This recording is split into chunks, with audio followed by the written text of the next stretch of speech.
Hey everyone, welcome to the Real Top Entrepreneurs podcast. I'm your host, Nik Tsoukales, and I'm here to chat with some of the most interesting and inspiring entrepreneurs on the planet. We're going to dig into their stories, the highs, the lows, and all the fun stuff in between. If you're running a business or thinking of starting one, you're in the right place for some real talk and great tips. Let's get into it. With Tony Kariotis. This person isn't just running a business, they're killing it in the media industry. Tony has some pretty awesome stories and lessons to share. If you don't already know, Tony is the founder of Greece Media. Tony is deeply connected to his Greek American heritage. He was born and raised in Boston, Massachusetts, like me, and has roots in Kalamata and Kalimnos Island in Greece. Tony is active in media and cultural promotion, running Greece Media and the popular Instagram pages at Greece, I Am Greece, Hoopla Greeks, and of course his own personal brand at Tony Kariotis. He creates content like the Eppppp video series and obviously the Greece Chats podcast to connect with people within Greek culture all over the world. Tony's philanthropic effort, excuse me, Tony's philanthropic efforts have been recognized by the Boston Red Sox and the Greek American Foundation. His projects, including the Teddy K Classic and Greece Media, reflect his commitment to building a sense of community and promoting his culture globally. So, Tony, ready to share your journey and give us some insider tips into your world? I'm ready. Let's do this. Great. First thing I want to start with is a little preface, okay? For the listeners. I've been super fascinated with Tony. Tony is part of the same community I'm from here in Massachusetts, which is really an ethnic Greek American community. And although I've known of Tony and known Tony, I haven't had a chance to really dive deep into his world, but it's something that absolutely fascinates me. I mentioned in the show notes here earlier that Tony runs Greece Media. It's something very unconventional, and one of the reasons I wanted to have you on the show, Tony. I've spoken to construction company owners, financial services businesses, and there are a lot of conventional businesses, but the media industry is something that is still somewhat of a question mark. Even to me in digital marketing, I always wonder, like how do people make money in media, in social media? How is this monetized? How do we turn this into a business? So that's really what I want to dive dive deep into today. And I want to start with a few basic questions. Number one, can you tell us about your early experience and what inspired you to start this very unique entrepreneurial journey? Yeah, for sure. What started this back in mid 2017? I had the Instagram username Greece, and I said, "What am I going to do with this thing? I got to develop this thing out. Like no one else has it. I have the username Greece. What am I going to do with it?" So I booked a trip. I had just come back from Greece, and then I said, "You know what? I need to go back, and it's time to do this." So I went back a month later and just went and just like toured around and acted like this travel influencer when I wasn't, just because I had this username. And I'm like, I'm going to build this content. I'm going to take pictures everywhere. I'm going to go island hopping in the fall. Um, Came back, started developing it. It started growing quickly just because username Greece, people assume this is Greece's Instagram. And then I said, all right, there's some traction now. How do we turn this into a business? Let's give it a name. We can't call the company Greece. That's the name of the country, right?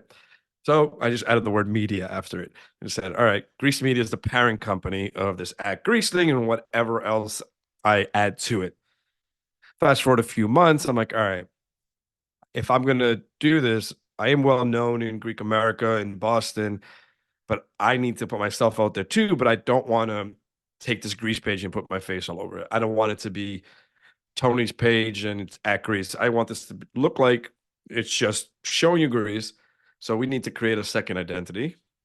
And so I just created a page called I Am Greece. And that is the Tony Kariotis brand page. I had this other page that we posted like things, Greek things in Boston on, and I stopped using it and I said, why not? Let's use that as well. And there's a big following there. So what do people love the most online outside of the things that I was planning to do are jokes and humor. And people laugh, people share it. It's more shareable than a beautiful photo.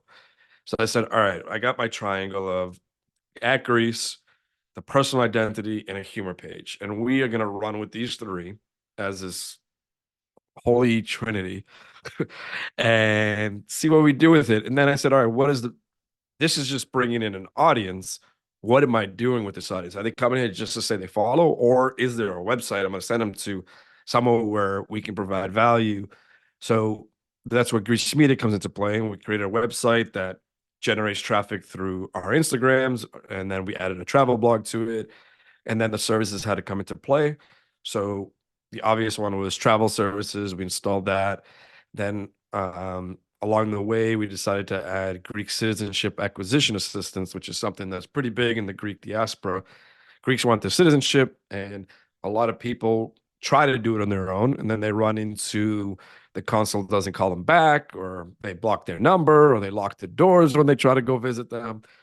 So having someone that has the relationships with the consulate that can break through red tape and get their stuff done quicker has become a service that we provide, along with a few other things like films. So I published a book under this Grease Media umbrella, and the internet does these social media platforms do offer you opportunities to generate revenue off of the amount of hits you get. So that's another way Grease Media operates. And then any other, I look at Grease Media as an opportunity where if there's a service that someone that is either a Philippine or Greek can benefit from because of being Greek, then it's something that we provide. I'm I'm curious, right? Um, you bought this domain at Greece, which is fascinating. And I've actually, there are quite a few people in our community and other entrepreneurs that have asked me, hey, we've seen in some posts with Tony, what's his deal? Like, how did he get at Greece? Everyone's Yeah. wondering, um, you know, how did that, how did that go down? Like, take me through, you're sitting on your couch or where you were Oh, I when was this just an light early bulb bird went. acquisition. But why? Like, why did you even Oh, think of this? And like, I was playing what? on the app back in the day, and I'm like, I got a bunch of, I got some pictures of Greece. I'll share them. So I started sharing them just on my personal, and I'm like, how about just a straight up Greece page? And then I was just looking for usernames, and I saw no one's got at Greece, so I made What at year was Greece. this? I don't remember the year, but it's been a while. It's been Take a me while now. through. Take me through before media. Okay, Mhm. what were you doing just before you decided to take this leap? Take me through Yeah. your entrepreneurial journey. I Like, was how did this happen? ru running a business in Brookline, just outside of Boston, where we do the custom screen printing, embroidery, awards. I did that for about 15 years. It was a business my father opened back in the 80s. Around 2005, I had taken over the family business. I ran it alone for about 15 years. Then around the 12th, 13th year, my brother came into the business to branch off and start building off one of the parts of business that I didn't have the manpower to build out. And then as we got closer to like 2019, I had a foot out the door because that was in 2017 is when I said I want to do this grease thing. So I said, all right, I need a couple more years, get everything in order. Um, Around 2012, I had started getting into real estate investing. So I said, all right, so I have my base where like if this grease thing flops, at least I can eat, at least I can live, right? Um, so 2019, I had moved to New York on a partial move. I was literally back and forth through every week. I would sleep 3, 4 nights there in the apartment that I had there, come back to sleep 3, 4 nights, go back 3, 4 nights, come back for a week, go back for 2 weeks, come back. Then the pandemic hit, and I got in the car, grabbed all my stuff, and left. Came back to Boston. Um, What was the purpose that of that move? Why did you? I wanted to expand my network. I had gone to New York on just a random trip, and a buddy of mine from Boston who was living out there at the time, he's like, "Listen, bro, there's a lot of opportunity for you here. Clearly, you've been coming. Like, I went like 2, 3 times in a row. I was staying in his apartment. And he goes, "Why don't you like come out here?" He goes, "You scraped the barrel in Boston. Like, there's nothing left for you there. You scraped the well clean." And I'm like, "All right, I'll do it." So that's what led to doing that. Then a couple months before the pandemic hit, he had moved back out of New York because he was going to planned to move to Europe. So I was there, and then the other roommate that we moved in together, he had left. So it was just down to me, and I'm like, in the pandemic, just said, all right, I'm out of here. Got in the car, came to Boston. The drive from New York to Boston, I convinced myself I had COVID, and I started feeling sick when I really wasn't sick because it was the night that they shut it all down. It's like, I got COVID. I know I do. I was in an event with 300 people the night before. I was sharing Choreography with a friend, and then she tells me the next day that someone in her yoga class had COVID, and I'm like, oh my God, I'm definitely sick. That's how you get COVID from sharing Greek salad. That's a fact. Yeah, Everyone knows yeah, that. yeah, yeah, yeah. Um, so then I left. I called the consulate in Boston. The consul, I'm like, hey, I need a letter from you that's allowed me to go to Greece because no one was allowed into Greece. And he understood why. So he goes, yeah, I'll take care of it. So he wrote the letter. I go to the airport. They're like, you can't board this plane. I'm like, why not? They're like, I'm like, I have this. And I handed it like it's gold. I have Yeah. a letter from the consul. And she comes back. She goes, all right, you're fine. And back then there was no direct flight still. So I land in Germany and I go to the security check there. And they're like, you can't go. And I'm like, why not? And he goes, there's a travel ban. And I'm like, but I have this. So he's looking at it and he's like, he looks at his person next to him, whatever, just go. The golden ticket. You had it. Yeah, I had the golden ticket. So I went to Greece. Um, that friend that shared that salad was going to Greece too. And I told him, like, hey, do you want to come along and if you work for me on this video project I'm going to do, I'll hotels, food, everything's covered. Just travel along with me and be like the assistant on this video project. Instantly said yes. So now we're island hopping the most popular Greek islands, and we have the popular beaches to ourselves because nobody's out. And it was really unique. So that's when I started getting into like video. I produced a few videos, films of Greece, and that's when like things really started kicking into gear because I was doing a lot of collaborations with hotels where I'd promote the hotels, they'd put me up. And that's when I realized, all right, we have something here. Our audience is growing at a steady rate. So like if we're at 50K, I know in a few months we're going to be at 75 at this, at this, at this. And today it's 2024 and my entire platform has just surpassed about 550,000 followers. Tony, how long did it take you to get to your first 10,000 followers? And like, take me through day one and Yeah. how your follower count, how your I, audience has grown. And was there like a hockey stick type spike recently, or how did that look? recently, yes. I don't remember how long it took to get to 10K. I'd probably say 6 months. Um, and then I'd say 0 to 100 took a while. 100 to 200 took probably half the time. At 200 to 2, we're at 265, I think, today. And that took 2 months. And that took 2 months. Yeah. To get Um, the last month, I think we're up over 40,000. also, you're going over 1,000 new followers per day. Yeah, about 1,500 to 2,000 per day. I'm curious about this. The few interactions we've had, you seem like someone that really has a um, you're in this for the long haul, and I love that. There's a very marathon-esque type of vibe you give off when we talk about business and we talk about ventures and even some collabs we've talked about. And I haven't always been like that. So I this is one of the things I find fascinating about you.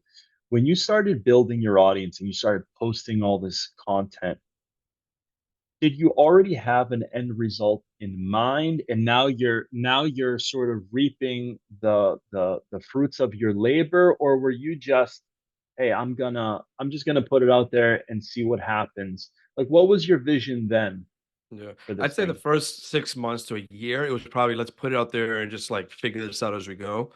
But the last 3 years has been a lot of seed planting and knowing, okay, I'm doing this today and I'm not going to revisit this with 2 years, but in 2 years, there's a good chance it's going to blossom into something. So this past year, I've seen the seeds from 2021, 2020 have come into fruition. And I've always been someone that game plans for the long haul. I know things take time because I realize time just flies by. So like when someone comes and says, "Oh, can we get this? Let's do this, and in 3 months we're going to be golden." More like 3 years. And 3 years is not a lot of time. Like it's going to come, and if we start today, 3 years is going to come a lot quicker than if we start in 2 weeks because it's going to take two lot more weeks. How do you balance your roles in media versus the business side, and do they ever conflict? Are you ever faced with a business opportunity where you can potentially monetize your audience, but you're worried that could potentially spoil one of these brands and how you're perceived in the Um, marketplace? Is there a conflict there, and how do you approach that? not always, but at times. I mean, I think the difficult balance is making sure like your presence on social media isn't like a sellout. Are you here just to put ads in our face, or is Greece Media going to continue to just post nice organic content? Or do I have to put up with every 48 hours? Oh, check out this company. This is what they do. And people get turned off by that. I think that's probably the biggest challenge is how do we spread out now that we offer I didn't mention this earlier when I said all the things Greece Media offers, but one is big thing that we started about a year ago is advertisement placements.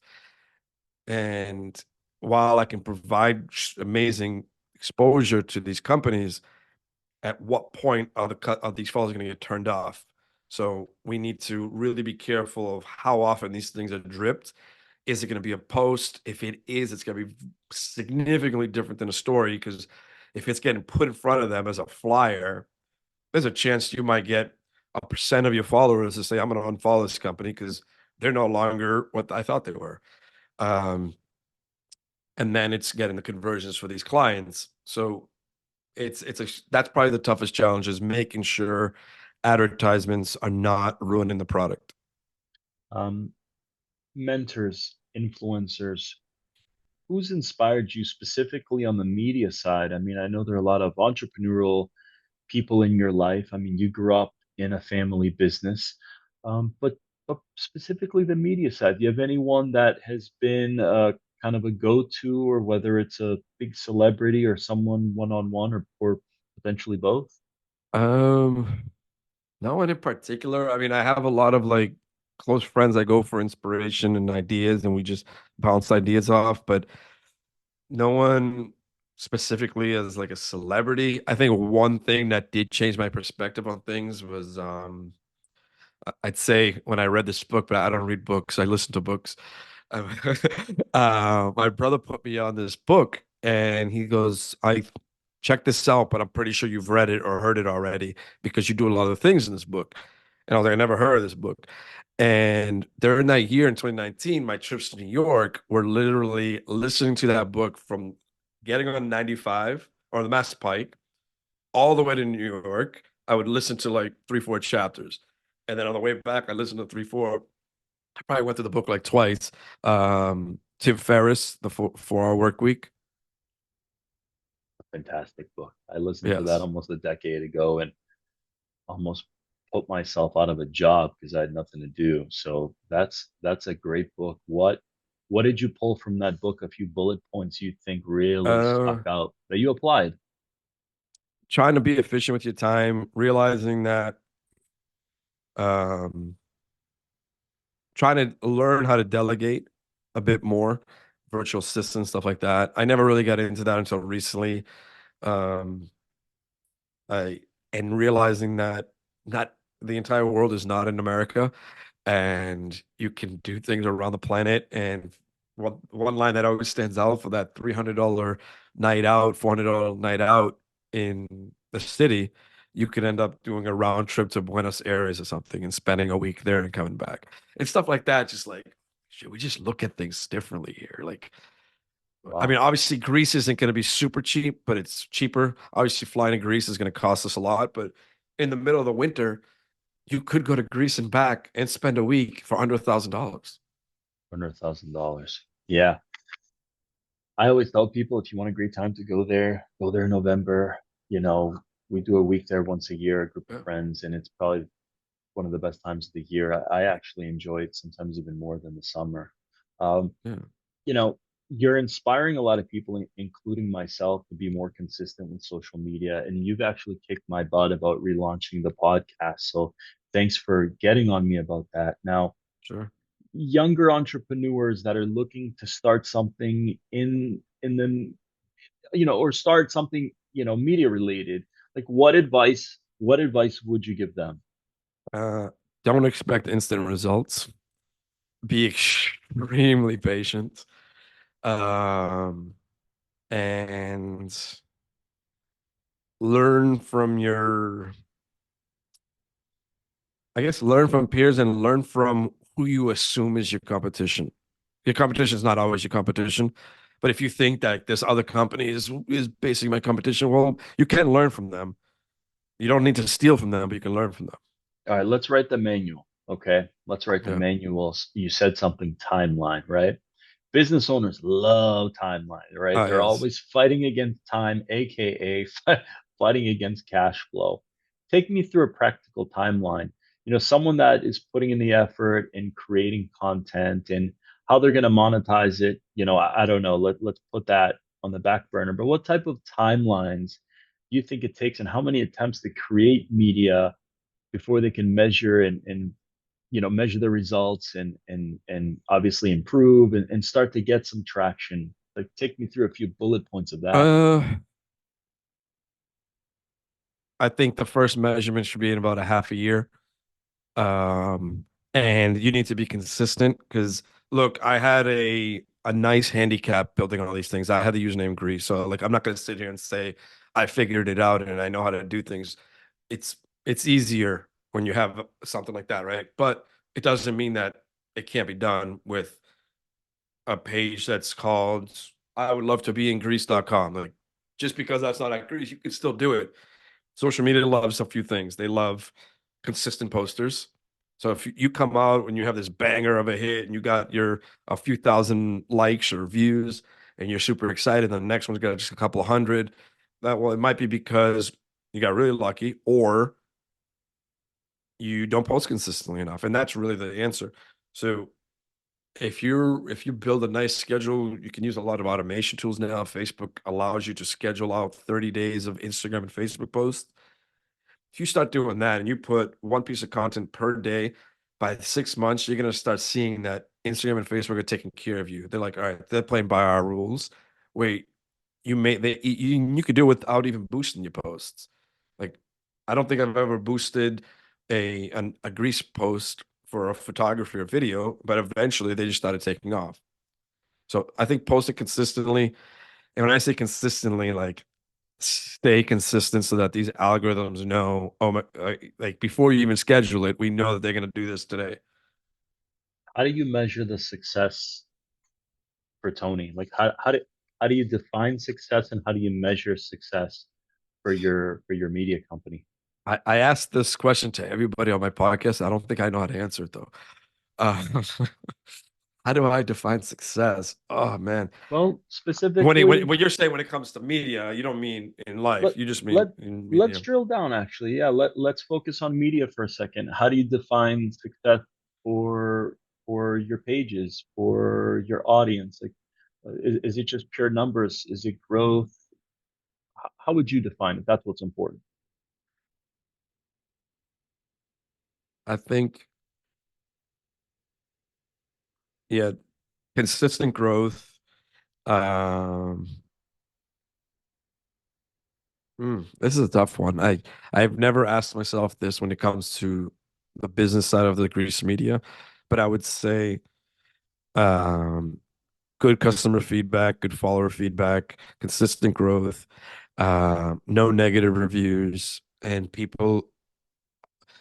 All right, this is probably I found my answer. I get this from a few people that I let's say I'm in Greece and I run into somebody that knows me or they follow me and they say, "Oh, I follow you this and that. I love your page." Well, why do you love my page? They love our page because post, we give off a happy, positive, enlightening vibe. There's no hate, there's no jealousy, and they leave with a smile every time they see something we post. That's amazing. Yeah, that's contribution. So, I've worked with some business coaches and life coaches in the past, and they help you get to a specific monetary goal, and it's great. And a lot of times you get there, it wears off after like 10 minutes, and you're like, Hmm. what's next?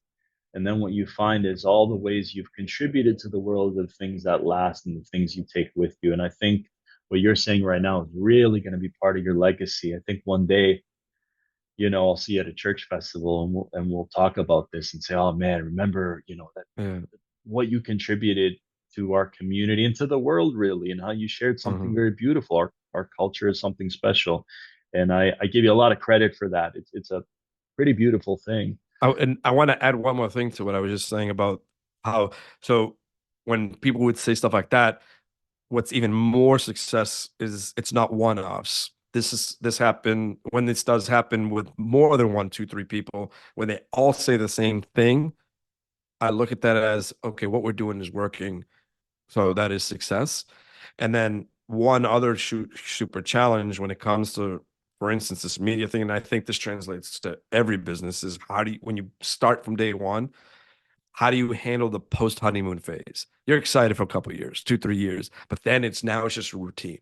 After I always look at it as after 3 years, it is just a yearly routine. So how do you keep the flair going that you had in year 1 through 3? How do you?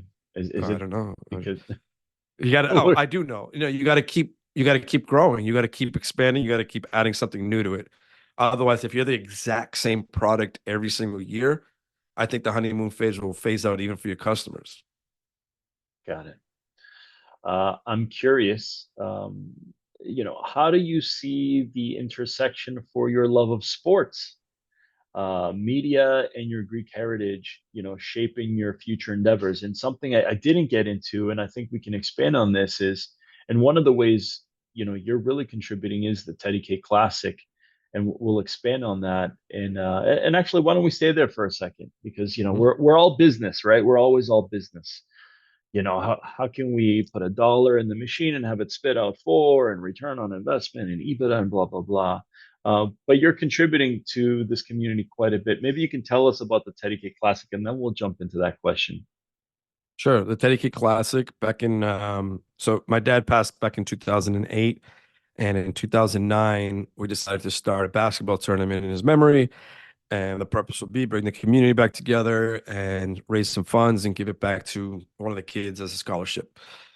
And fast forward 15 years later, 16 years later, it's around the 10th, 8th year, 9th year, it became really big where we were getting, for instance, the first year was a 2 divisions and it was a total of like 12 teams. Now we're getting 30 teams a year, which is the maximum we can allow because of Well, time constraints. We have 4 divisions and it's a 5-day event rather than a 2.5-day event where I call it like, yeah, it's a basketball tournament, but for me, I look at it as a 5-day basketball Greek festival wow. where people come hang out with the grill going outside. There's the music playing inside. There's people playing basketball and people are just having a good time. It's at a time of the year where the weather starts turning nice.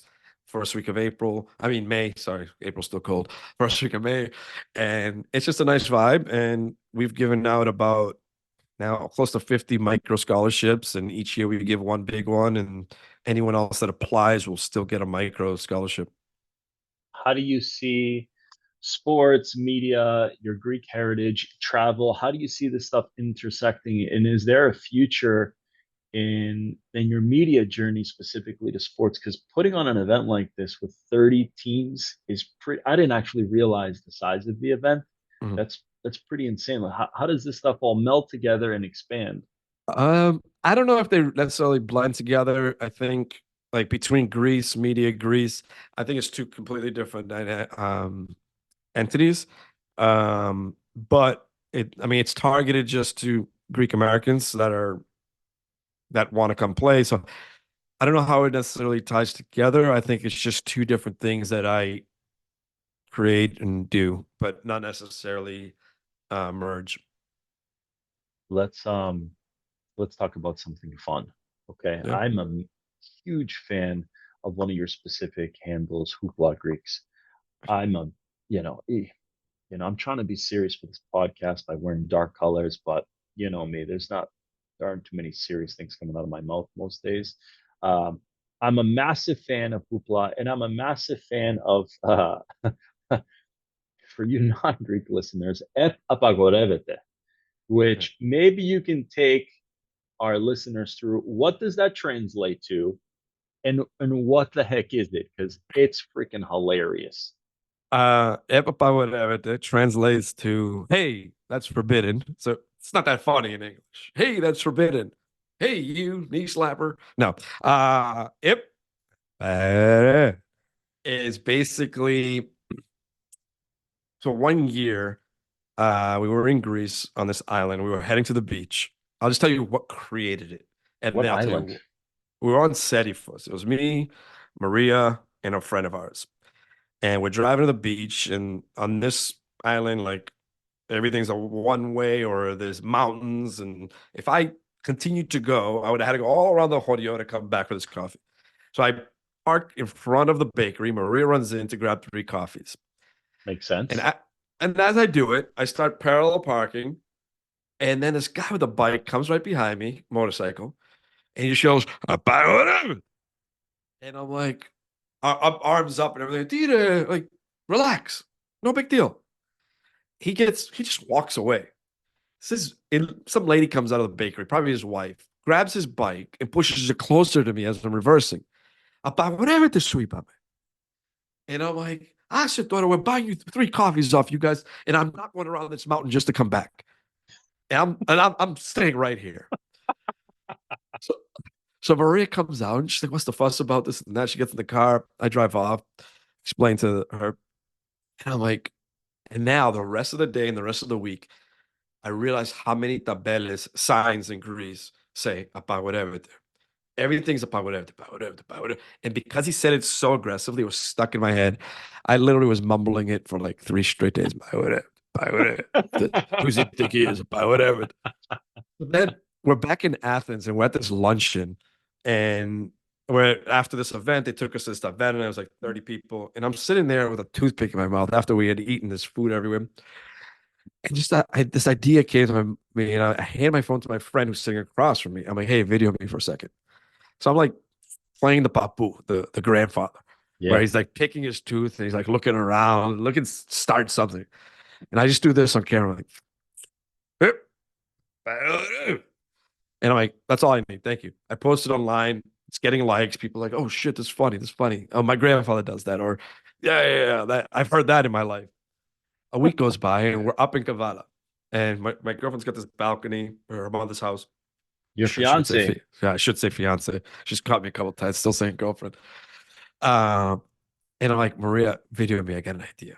So I'm leaning on her balcony. I'm like, I'm gonna play the Greek papu. That's a security guard of the neighborhood. So I just do the whole looking around the neighborhood from the balcony, and I was like, yep, whatever. We post that. It's starting to get some noise. And then we're off to Kalinos. Oh And yeah. we were staying in this villa that we were doing a collaboration with. And this villa had it all. It had a fig tree, it had a pool, it had a dock for your boat, it had it all. And I'm like, Maria, I have an idea. And they had the perfect balcony that oversees all this. I'm like, I'm gonna be on the balcony. You're gonna go into the fig tree to pick a fig. Oh And then no. I'm like, yeah, Super once you, forbidden. yeah. So I video her up close. I'm like, all right, we're gonna have you do like the head snap like 5 times. We probably shot her head snap like 10 times. So then I'm on the balcony. Yeah. So we stitched them together, and like I found the perfect, like her head snaps and her hair just flies. And she's like, and then it cuts to me. And I post that, and people like text me like, yo, you got gold. Keep running with this. Like this is gonna be something. They called it from the first episode. So then I'm like, all right, here's the next episode with a pool. In every hotel in Greece, it's always forbidden to dive in swimming pools. Oh They don't yeah. allow it. So I'm like, I'm gonna video you from behind, and you're just gonna yell something out like pool time, and you're gonna start like running, they're gonna jump into the pool. Then it's gonna cut to me on that balcony, the same one, figs, but facing the other way. And I'm like in the videos, I'm like holding a cup every time. I'm like, yep, and it looks like an old papu drinking his scotch. You know what I mean? And so cuts to me. She's running to the pool. It cuts to me. It cuts back to her, like trying to stop herself from falling in, and then she like face plants. And then they're like, we're starting to get serious views. And then the episode with the baby, where the baby's crawling on my shoulder, I yell at Papa whatever there, and That's the best one. that gets 5 million views, and it's used in other people's videos as ways to say about whatever there. And then from there, we just started pumping like one out every other day. And anyway, we walked around Greece. I was being spotted because I was the Eppppp whatever the guy. Going back to contribution, right? We when we create social media for people, we're always telling them, hey, we have to make sure we create content that has value, right? And what up? It's my favorite value is entertainment, aka comedy. Yeah, And I love this stuff. I love just thinking about the post. I'm laughing thinking about it. That's how powerful it was, especially the one with the baby on your shoulder, where the baby just starts crying. I was like, did he get a fake baby? How did this baby yeah, cry on demand?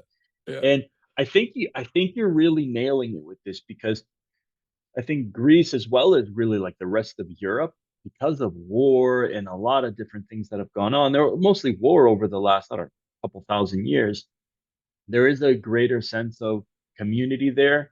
People have grown up, 10 generations in the neighborhood. And there's always that guy that does that.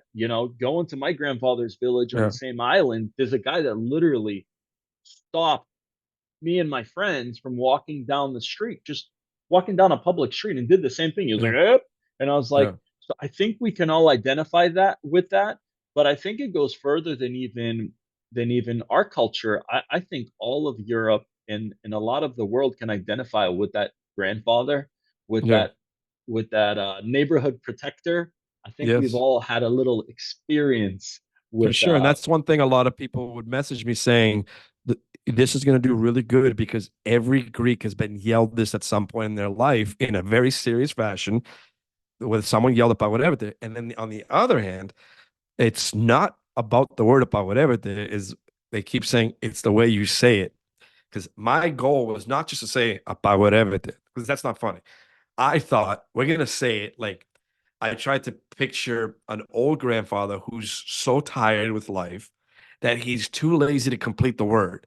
So it's reached a point where it's just like he like gave up halfway through he's the too word. tired to say it. So he's just like so then I would get people saying, "Oh, that's exactly how an old person say it." And then I'd get some people saying, "You don't know how to say a Greek word. Do you even speak Greek?" I get those too. And I'm like, do you realize that like everything you watch on the internet is a script? Like nothing's just organically shot. Come on, we thought this out. Yeah, we thought And this out. and then this landed us a special on the Eleni Menegaki show, and the co-host who brought us on there, Take he was a take our fan. audience through what is this show? Where So is it? basically, it's like the Ellen Oprah of Greece. Oh wow. It's yeah. Okay. So one of the co-hosts was he left a comment one day on one of the videos. So I'm like, who's this guy? He's got a blue check. I went to his profile. It says Mega TV. I'm like, he works at Mega. He Blue might be blue Megaki. check. Oh And then man. this is when blue checks actually were not purchased. So I'm like, all right, so he's got to work for like a big TV station. So I went on and I realized it's Eleni Megaki's co-host. Well, one of five. This is like it's a team of five. So I hit him up and I just DM him. I'm like, yep. And he goes, yep. I'm like, "Apare." He goes, "Apare." And and I'm like, what's up, man? And thank you for like. And he goes, oh no, I love your videos, this and that. I'm like, thank you, thank you. Give me your address. I'll send you a shirt if you want. He goes, you're gonna send me a shirt? Yeah, I'll send you a shirt. Why not? And he's like, all right, he gives me the address, but I'm in the US, he's in Greece. So I'm like, this is going to take a while to get there. We package a t-shirt, a sweater, and we get it in a nice box. We ship it off. I don't hear back from him for 6 weeks. I'm like, oh man, I hope he got it. I really hope. And I can't double text him because I already said, hey, shirt's on the way. Did you get it or something like that? I'm not double texting this guy. So 6 weeks later, I get a notification by someone, and in this notification, it's a restory of a story where it shows him backstage at Menegaki's getting ready, and he's got it on. I'm like, all right, he's got it. But I'm like, there's no way he wore it on set. He probably went to work with the shirt on. So I'm like, there's only one way to find out, right? We're gonna watch today's Lenny Menegaki show. Yeah. So we put it on the laptop. Me and Maria are sitting on the couch, and we're waiting. It's showing Lenny. Now the camera's starting to pan to him, right? Four people left, three people left, two people left, one person. Boom, he's got it on. I jumped from this couch and landed on the other side of the living room out of excitement. And I looked like a chipmunk or a squirrel jumping across the room. And so I hit him up, like, thank you for wearing it. This and that. He's like, oh, tipo, bro, no big deal, no big deal. We'll talk. Let's talk this summer. Let's meet up for coffee. Summer comes around. In Greece, it's hard to find people on their summer break. They're doing their vacations. I'm doing my vacations. But we stuck around long enough where the vacation excuse is no longer in play. End of September. I'm like, Ella, what's up? We're going to do this? And he goes, all right, what are you doing next week? I'm like, I'm meeting you. Whoever you tell me. So we ended up meeting up with him for coffee and we're like talking. He's really cool vibe. And then he goes, hey guys, why did I just get you guys on the show? We do a special on the whatever. And I played it like Larry David cool. I'm like, I look at Maria, I'm like, what do you think? Should we do it? And like deep down, I was like, boom, boom, boom, boom, boom. And I'm like, yeah, we'll do it. So Yeah. he goes, all right, we're probably gonna do it Thursday or Friday. He called the crew up right away. He goes, check out this guy's page. What do you think? Can we do a special? Can we do it by Thursday or Friday? Because I'm like, look, we're flying out on Thursday, but obviously we're gonna extend if we do this. But just get confirmation so we don't extend for no reason and or we don't get on the plane. And he goes, it's gonna happen, but I'll call you tomorrow. Calls us tomorrow the next day. He goes, oh, and I'll wear the shirt again on tomorrow's episode. So the next day he wore it again on TV. And he calls, he goes, Ella, confirmed Friday, 6 p.m. I'll text you the address. So we go to this coffee shop in northern Athens, and it's literally it's more than a coffee, it's like this restaurant. And he sets got the camera crew in the outdoor patio and just does an interview for about 15 minutes, 20 minutes. And then we plan to also do 5 episodes together of Eppppp, whatever it is. So he invited us to his house. We did some episodes, and I started putting those out. And then I'm like, so when's it going to air? He goes, Monday, Tuesday for sure. A week goes by, a week and a half goes by. And now Maria's against the clock because she has to be back in Florida for some actually important things. She goes, Tony, I have to leave. We can't wait any longer. It's been 2 weeks. She goes, I have to leave tomorrow. I'm like, listen, just give it to Monday. If we don't hear from him, leave. Next day comes around, and we were both just at a frustrated point. We were just waiting, and we're just doing nothing every day. We're just going to dope coffee shop and working. Yeah. One of my favorites. So the next day, she goes, "I'm just going to work from the house today." I'm like, I'll go to dope." So I get in the car. I start. I didn't drive yet. I turn the car on, and I get a text from him. A call. Sorry, a call. No, a text. One or the other. I don't remember. And he goes, Ella, you're on the air in 20 minutes. And I'm like, am I lying? I'm like, D, I told you give us 48 hours heads up. I'm not ready. This is that. Did He you goes, have to go? Did you have to head to the studio at no, this no, no. It was point? already recorded. We're just Oh, waiting for okay. them to play the recording. Okay. And I'm like, all right, bye, bye, bye, bye. I get out of the car, I run back inside. I knock on the door. Maria opens. She's still a little upset about how we're still waiting. I'm like, we're on. 20 minutes. Put the TV on. She calls her mother. I call her mother. We're like including them on the FaceTime so they can watch it. And it aired. And it was a really, really cool moment. Really How cool. did how did you feel? I'm really curious what was going through your head. How did you feel in the car driving to Northern Athens, heading there for the interview? Like what were you Uh, thinking? What were you saying, that mumbling? that part was casual. I think the part that you're looking for that answer happened with the night we had coffee with him after he got on his bike and went home, and we're walking to the parking lot to get in our car. That walk to that parking lot was a different feeling. It was like Like what? we just looked at each other like holy shit, like we we're gonna appear on the Lenny Menegaki show because of this. Like it was one of the goals, like find a way to get like on TV or do something cool to get us on the Menegaki show. And we looked at each other like, did that really just happen? Like did is that happening, or is this just a weird dream? And the entire walk was just like it was it was like one of those what I'm not saying that's the only reason for success, but it was like a bullet point on a list of success. Like a validation. Yeah, like Yeah. holy crap, like I we love hit that, that. we visualized it and it happened. And I and love it that. wasn't something that I rushed. I let it take a year and a half to come to fruition. I never bothered him. I never ever asked him, can we get on your show? All I did was I sent him a t-shirt because he liked that product or video. And then I never bothered him when I came. I just sent him a message, but I was never harassing him. Like, hey, I gotta go on your, you think we can get on your show? You think I did not want to play that route. I didn't want to ask to be on it because How there's a important difference between me saying, hey, can I get on your show? And then they feel like, oh, fuck, all right, fine. Or when they reach out and say, hey, why don't we do a special on you guys? That's validation. If how I asked important for it and he found a way to get it done, that's not validation. Tony, how important, I'm sorry I interrupted you. How important it is, yeah, that seems like a finish line you got to cross, right? That's like you got a medal. However you slice or dice it, that's validation and that's someone confirming other than you that this was all worth it, right? Um, what's the next medal you're going for Greece Media?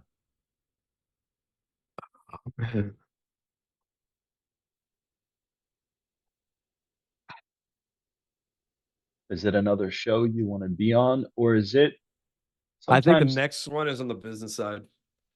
I on the think the business next side? one is making sure that this project that I started a half a decade ago is at the point of complete monetization, complete remoteness.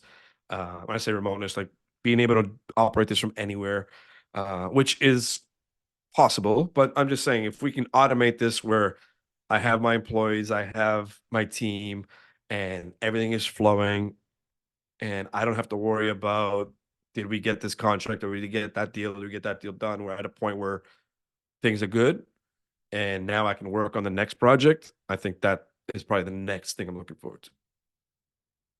One thing I noticed, I mentioned this earlier too. I meet a lot of business owners, and there's a lot of emotion. There's a lot of, there's a lot of stress. And a lot of that is tied to dollars, right? You open up a business, you got to keep the lights on. It seems like you've started this pretty lean and mean, and how do you how important do you think it is for a new business owner, a new founder, a new entrepreneur to sort of button up their finances and protect their downside, when you're taking on a venture that potentially has a lot of risk, or any risk really, or just becoming a business owner, maybe you can give some insight into that and maybe some practical tips because I think there's a lot, in the entrepreneur world, there's a lot of memes, right? There's you gotta take the leap, you gotta there's a lot, you get no guts, no glory. And I see this all the time where I'll speak to a new business owner and they haven't necessarily protected their downside and arranged their finances in a way to be able to think creatively and to think creatively to take some risks and as a result they're operating out of this like scarcity position and it makes running a business very very difficult. It kills your creativity. It does a lot of things. How important was that to you, and maybe again if you could give some advice to some of the younger business owners or founders? All right, that was a lot to take in. Basically, so you're looking for how did I get the tips part? Give me the other question again. How did what? How important is it for a new business owner, someone looking to start a venture, to Mhm. sort of button things up in their finances to give Yeah, you need a yeah. runway. I mean, for sure. I mean, I think that's an obvious. You need when you say button up. I think I'm just trying to find a way to articulate my thought. Um, I've always been someone who's just like a micromanager when it comes to the business side. Like you, and I'm not the biggest. I think people probably think I'm a risk taker. I'm not the biggest risk taker. I'll take some calculated risks, and then I'll take that one crazy risk per year, and it'll screw me up for like 3 years. Like I'll buy a bag of crypto at an all-time high and watch it go down to nothing. All right, advice from Tony: don't touch crypto for now, just stay away. Yeah. NFA. Look, I guess Someone's I don't know if I have an exact answer for this. And I think it's something that I learned on the fly because I never went to school for business. Everything I do is self-taught, self-learned. I learn from mistakes, trial and error. I learn on the fly. I've always been, if I want to do something and I have no education on it, I'm going to jump into it and then I'm going to have to figure it out. And I think a few tips would be to always be open to learning, always be open to people's ideas, whether they're good or bad, at least entertain them, but then to be smart enough to figure out what's crap and what's real. And then when it comes to the finance stuff, you got to be real tight. Like for me, if the company doesn't make money, I don't make money. And I won't put the company in the negative. I won't put the company in red just so that I have cash to spend. If the company didn't make enough that month, I mean, the first few years, it was on my dime. But now that we reached a point where the company's monetizing, I put myself on a limit where if I don't make X, X, and X, then if the company's bills aren't paid first, I'm not being paid. yeah, Simple as that. And I think that's difficult. Look, that's not the easiest thing because people are going to be in a situation where we're like, well, guess what? I have to pay my mortgage. And if the company's got X amount in the bank and it made zero that month, I'm taking all that money because I have to pay the mortgage. I'm not losing my house. So it's a balancing act. It's a really hard, and I'm not going to sit here and say I figured it out and have the answers. But one tool that I try to do when things are comfortable is make sure that the business is in a healthy point before I see the fruits.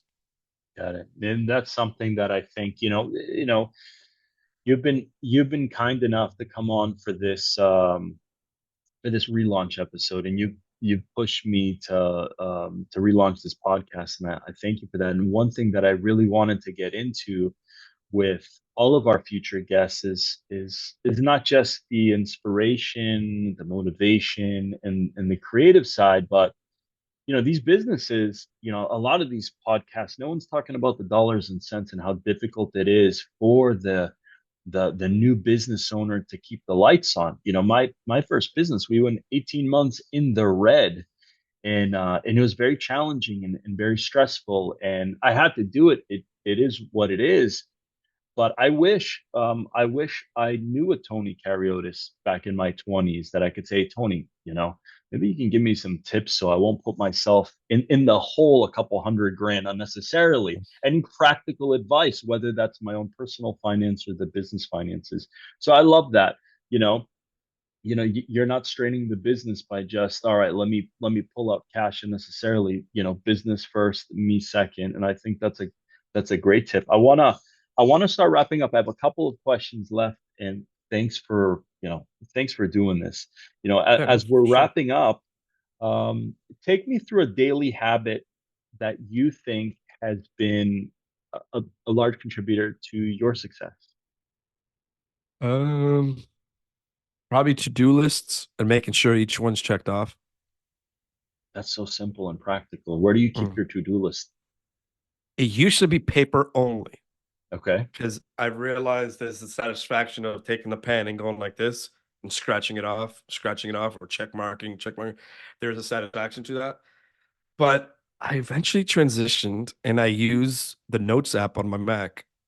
And each day I start the day by creating a new note. And for instance, I'll put the date. If it's, I don't know, just January 10th, I'll put 1/10 to dos. I'll hashtag to dos so that on the left, it categorizes it as my to do list. So I can just see just dos. And then I just create checkable bullet points. Boom, boom, boom, boom, boom, boom, boom, boom, boom, boom, boom. And I have to get them all done, unless there's like a real reason why I couldn't do it. Do you ever accomplish a task that wasn't on the list that you write in just Oh to check yeah, it yeah, off? yeah. Halfway through the day, I just start doing it. I go off on tangents and I do other things I wasn't planning to do, and then I go in there like do do do do do. I'm gonna add these like they were there, but I Um, think because if it's not on there, even if it's something easy, I will forget it for like a year. do you And think you're do you think you're hijacking your dopamine system by doing that? You think this is I've heard this a lot, by the way. The checklist seems to be the number one thing, and no one's talking about it enough. But what do you think it is? You think there's just like a dopamine hit you're getting from that, and you're highly it's addicted? I think it's sort of like, do you wear an Apple Watch? Have you ever worn an Apple Not Watch? not today, but yeah, I have. All right. You know the rings that they do? Oh yeah, it's Yeah. So highly once you addictive. complete one, now you want to do another one. And now you want to do another one. And now it's a habit. Oh my God, I didn't fill my rings. I don't have an Apple Watch. I did have an Apple Watch the year it came out. And for a year straight, I got into the best shape of my life. And part of it was the Apple Watch. And part of it was the dedication that I wanted to get in shape. I wanted to get into top tier athletic form. Completing the rings was such a habit where like it'd be bothering. I wouldn't be able to sleep at night if I didn't complete them. And I think it goes the same here. Where like, oh my God, I left two things off the to-do list and they were doable. It's not like I couldn't take the call because the person had to reschedule. Because if the person reschedules, guess what? I check it off because it's done. I just put a line through it instead of a check mark. Couldn't get this done. But if something's just left there blank because I got lazy or I just never got to it, that's where I love once in a while, it's fine. I'll just copy paste, move it to tomorrow, but try not to do that too often, I and love you'll how be fine. you've turned your life into like a video game. You've gamified Yes, your yes. productivity. And the thing with the Apple Watch, by the way, I mean, I've heard countless stories of other business owners, just friends that got one as a gift or got a Fitbit as a gift. That's what happened to me. And all of a sudden, like their addiction to chips, their addiction to pizza, they just that addiction got applied to fitness. And I mean, someone I know got addicted to their Apple Watch so much they ran 3 marathons in 12 months and just went for it. And if you ask them what happened, they were a smoker for 20 plus years. And I was like, dude, what happened? They're like, I don't know, I just got an Apple Watch, and then they just got addicted. So these, like, if you got an addictive personality, it could be used, as an advantage. I love that. And as we wrap up, Tony, um, I want to ask I want to ask you how everyone can connect with you, but before you answer, I want to mention something. I would love to see another channel from you. You're running multiple channels, and you probably are losing your mind. All right, what do you But want now? What am I doing? yeah, I would love to see at Media Entrepreneur. I think behind the scenes of what you do is just as fascinating as the content you're putting out. Uh, so I'm just saying, if you got nothing else to do, just start another Yeah, handle. we'll start another podcast. Yeah. Well, For speaking of our which, there is one more coming soon. Yes, And we're there working is on a one more collab. coming soon. No, no, no, no, no. There's one other one coming soon. Another one. Yeah. Okay. Tell us I about shot that before we begin.